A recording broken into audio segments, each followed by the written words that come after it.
एक पंक्ति में कहूंगा कि बूढ़ा वंश इंदिरा जी का उपजा ऐसा लाल कि लुटिया सारी डुबो दई है, ऐसा किया कमाल। नमस्कार दोस्तों, फिर एक बार सुधांशु जी ने कैसे धोया है, पूरा वीडियो देखिए, मजा आएगा। ट्रंप ने 11 बार बयान दिया है तो उसमें लगभग 8 बार उन्होंने न्यूक्लियर कॉन्फ्लिक्ट की बात कही है, तो उस पर भरोसा है कि नहीं?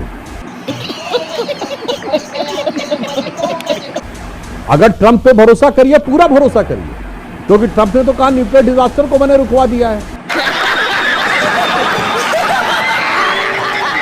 और अंतर्राष्ट्रीय मीडिया में ये खबरें आई थी कि जो सरगोदा एयरबेस है उसका जो न्यूक्लियर आर्सेनल है उसका एंट्री और एग्जिट पॉइंट डिस्टर्ब हो गया था और वहां न्यूक्लियर लीक का खतरा हो गया था। और अभी तो रुको, क्लाइमैक्स अभी बाकी है। इसलिए अंतर्राष्ट्रीय मीडिया में एक खबर आई थी कि एक जहाज गया था अमेरिका का लीक की जांच करने के लिए, और 14 मई को अमेरिकी विदेश विभाग के प्रवक्ता से पूछा गया तो वो कि क्या पाकिस्तान में आप ये न्यूक्लियर लीक की जांच करने कोई अमेरिका का जहाज गया है, तो वो कह सकता था गलत बात है, ऐसा कुछ नहीं है। उसने कहा इसका जवाब देना मेरे परव्यू में नहीं है।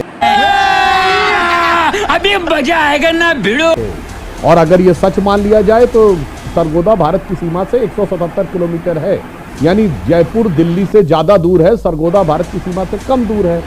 तो अगर बात माननी है तो फिर पूरी मान लीजिए उनकी। नहीं, न्यूक्लियर लीक की बात क्यों कहें, क्योंकि भारत में तो साफ का न्यूक्लियर मामला नहीं था, तो फिर भारत की पूरी बात मान लीजिए। नहीं, भारत की पूरी बात नहीं माननी है। भारत की स्टेटमेंट का दूसरा हिस्सा मानना है और ट्रंप के स्टेटमेंट का पहला हिस्सा मानना है। और वैसे तो डोनाल्ड ट्रंप ने यह भी एक बयान दिया है कि जो बिडेन जो अमेरिका के पूर्व राष्ट्रपति थे वो तो 2020 में ही खत्म हो गए थे और वर्तमान में उनका रोबोट और क्लोन जो है वो काम कर रहा है। अब अगर इस तरह की बातों पे कांग्रेस और राहुल गांधी जी विश्वास कर भी सकते हैं तो कोई आश्चर्य की बात नहीं है।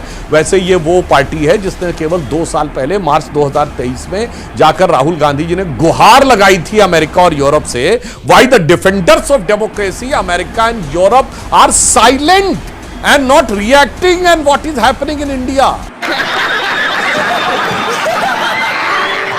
यानी भारत के अंदर आने के लिए इन्होंने गुहार लगाई थी, उससे समझा जा सकता है। तो मुझे लगता है खैर वो बात अलग है, मगर मैं चित्रा जी एक बात कहना चाहूंगा। हम 2025 में बैठे हैं। एक डायलॉग होता है फिल्मों में 20 बरस पहले की बात है, मैं कहूंगा 30 बरस पहले की बात है। 1995 जिनेवा में पाकिस्तान भारत के विरुद्ध प्रस्ताव ला रहा था, कांग्रेस की सरकार थी भारत में, नेता प्रतिपक्ष अटल बिहारी वाजपेयी जी कांग्रेस सरकार का समर्थन करते हुए भारत के प्रतिनिधिमंडल का नेतृत्व करते हुए गए। और आपके दर्शकों से कहूंगा कोई जाके चेक कर ले, उस समय बेनजीर भुट्टो पाकिस्तान की प्रधानमंत्री थी, उन्होंने फ्लोर ऑफ द हाउस पे कहा देखो ये देश भारत है जहां का विपक्ष का नेता सरकार का समर्थन कर रहा है आके, और एक हमारा देश है जहां विपक्ष के नेता आकर सरकार के बारे में अनाप शनाप बातें कर रहे हैं। चित्रा जी 30 साल में नजारा बदल गया।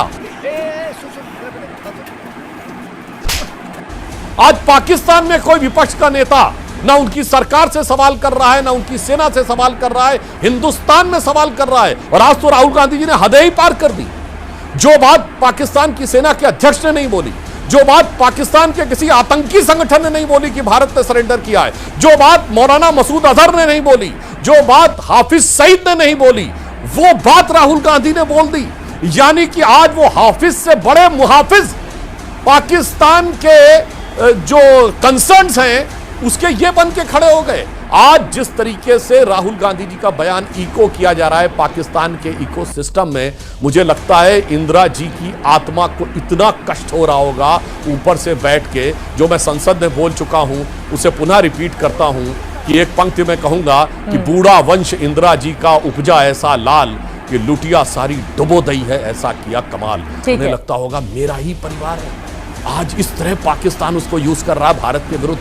तो मुझे लगता है अपनी पार्टी के अंदर या देश या विदेश किसी भी दृष्टि से देखें तो ये बहुत ही शर्मनाक है। यहाँ पर इन्होंने एक बात कही और मैं उस बात का समर्थन करती हूँ। इन्होंने कहा ट्रंप की बात पर यकीन करना है तो पूरा कीजिए। हम क्यों ट्रंप की बात पर यकीन करेंगे, हम तो अपनी सरकार पर, अपनी सेना पर यकीन करेंगे। ट्रंप ने 11 बार मोदी जी का नाम लेकर कहा, I told my friend Modi and I told my friend Shahbaz Sharif, इस एक्सेंट में कहा, और उसके बाद मोदी जी उसका प्रतिकार नहीं करते। अरे हमारे देश के प्रधानमंत्री का नाम लेकर अमेरिका का राष्ट्रपति कह रहा है वो शहबाज शरीफ के साथ एक न्यूट्रल जगह पर डिनर पर जाएंगे, मैं कश्मीर में हस्तक्षेप करूंगा। 11 बार मोदी जी का नाम लेता है, मोदी जी प्रतिकार कर दे मैं मोदी जी की बात पर यकीन करूंगी, लेकिन मोदी जी ने उस पर नहीं बोला।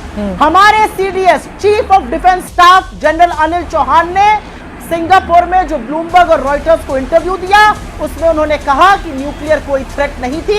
हम अपने यूनिफॉर्म लोगों की बात बिल्कुल सराख पे रखते हैं और हम मानते हैं थ्रेट नहीं थी। हम ट्रंप की बात को नहीं मानेंगे, प्रतिकार करें मोदी जी, कहे मोदी जी की ट्रंप गलत। बीच में मत बोलिए, बीच में मत बोलिए, बाद में करिएगा, नहीं बोल रहे हैं, बाद में दीजिएगा, अभी मुझे बोलने दीजिए। हाँ, अपनी बात खत्म कीजिए, बाकी लोगों के भी पास जाना है। असली बात यह है कि कर रहे हैं 11 बार ट्रंप हो चुका, नरेंद्र मोदी की ओर से सुई टपक सन्नाटा है। और मैं एक बात यहां पर जरूर बोलना चाहती हूं, विपक्ष के नेता का जिक्र हो रहा है, सोफिया कुरैशी का आपने नाम लिया, बिलावल भुट्टो की क्या औकात है जाकर यूएन में हमारे खिलाफ जहर उगल रहा है? हमारी क्या प्रभाव रह गया यूएन में या मल्टीलैटरल एजेंसी में? और मैं आपको एक छोटी सी चीज पढ़ के सुना देना चाहती हूं, और मेरी तो इच्छा यह थी कि 1971 की यह तस्वीर इस बार दोहराई जाए। ऐसे ही पाकिस्तानी सैनिक जो हैं अपनी बंदूकें और असलहे नीचे रखें और ऐसे ही उनसे शांति संधि हम साइन कराते और उनको हराकर घर भेजते, लेकिन ऐसा नहीं हो पाया। अफसोस सेना ये कर सकती थी, ठीक है, करना चाहती। सुधांशु जी आप जवाब दे दीजिए, उसके बाद मैं बाकी 2 मेहमानों के पास सवालों के साथ जाऊंगी। जल्दी से अपनी बात खत्म कर लीजिए। 20 सेकंड की बात, हाँ, एक 20 सेकंड की बात कहने दीजिए, एक 20 सेकंड की बात। नरेंद्र मोदी के सरेंडर का तो हमने पहले भी नमूना देखा है। गलवान में हमारे 20 जाबाजों की शहादत हुई और नरेंद्र मोदी जी ने कहा कोई घुसा हुआ नहीं है, चीन का नाम तक नहीं लिया, और 5 साल बाद आज चीन से हमारा ट्रेड डेफिसिट $100 बिलियन कर दिया है।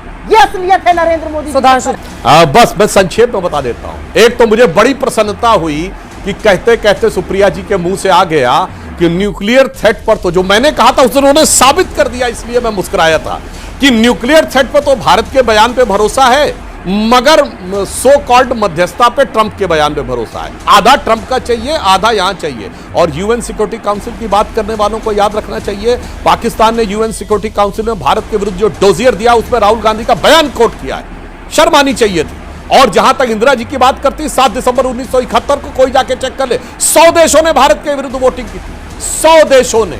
सोवियत रूस ने हमारे पक्ष में वीटो किया, आधा दर्जन बार वीटो किया, और वो क्यों किया और उसका क्या हुआ वो अलग बात थी। 93,000 प्रिजनर ऑफ वॉर थे, उसके बाद हम पीओके नहीं ले पाए, छोड़िए। 54 प्रिजनर ऑफ वॉर अपने छुड़वा नहीं पाए, वो छोड़िए। छम में 160 किलोमीटर आ गया था, वो सरेंडर कर दिया वापस पाकिस्तान को। और 13,000 किलोमीटर हमारा पंजाब और सिंध का था, वो सरेंडर कर दिया पाकिस्तान को। बेनजीर भुट्टो ने अपनी किताब डॉटर ऑफ द ईस्ट में लिखा है कि जब वो लोग शिमला के से जाके रावलपिंडी में उतरे, बोलिए नहीं, जो दर्शक जाके चेक कर लेगा, आप लोग तेरे व्हाट्सएप पे नहीं बोलता हूं, किताब के साथ बोलता हूं, सुन लीजिए। आप भी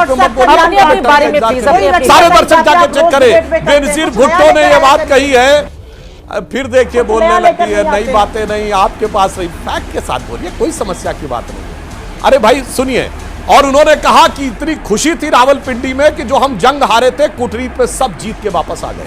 और 19 नवंबर 1962 को जवाहरलाल नेहरू ने केनेडी को लेटर लिखा कि हमें आपकी सेना का, वायुसेना का स्क्वाड्रन चाहिए, आप ही के पायलट चाहिए, आप हमारी एयरफोर्स की स्क्वाड्रन का कमांड संभालिए। और यह 2010 में डिक्लासिफाइड हुआ है। उस समय के हमारे राजदूत ने लिखा कि मेरा सर